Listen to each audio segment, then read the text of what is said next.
Greetings from the sub-ether. This is Alan once again with another short color basic video. This one's kind of a make good on my last video where I was trying to turn my bit shifting program into a bit rotating program and I failed miserably.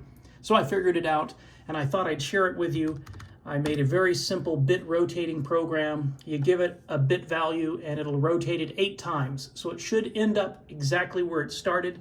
It's a very simple program. Half of it is just the bit routine. I'm going to start with the value of 129. That is the leftmost bit and the rightmost bit being set.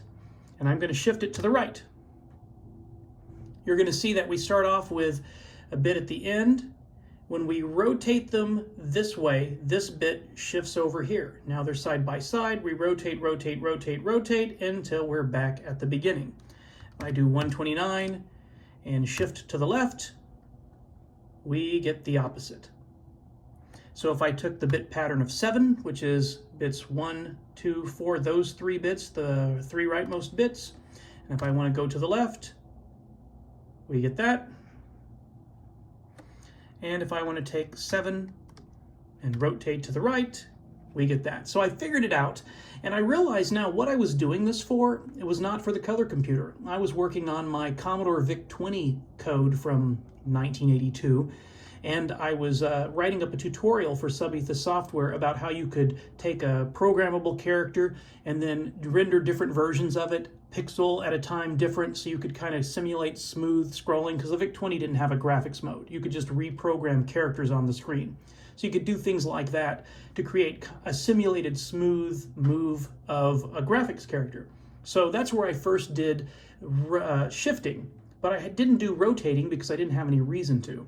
And the way this worked, the way I got this working here, it was basically in line 10, if I'm shifting to the left, I take the value, multiply it by 2, that shifts everything to the left. Then I look to see if the high bit is set. So if the original high bit was set, I know I just rotated something off the left side. So then I say Z equals NZ or 1, I set the bit on the right now. So the one that fell off the left, I set at the right, then I AND the whole thing with 255, that way I still get back to my original 8 bits. Otherwise, I just use what I rotated. And if I'm going to the right, I divide by 2. If the rightmost bit is a 1, then I simply make it the value that I had and just set the high bit. Otherwise, I do that. And that seems to work just fine. I can take this and do whatever combination. If I do 255, it rotates all 8 bits to the right.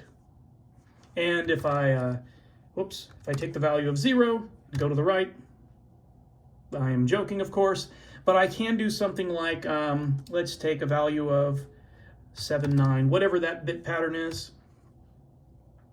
And you'll see the pattern is 0, 1, 0, 0, and all ones. Then you get 0, 1, 0, 0, all ones wrapped over here, 0, 1, 0, 0, all ones, and it just rotates down. So there you go, rotating bits in BASIC.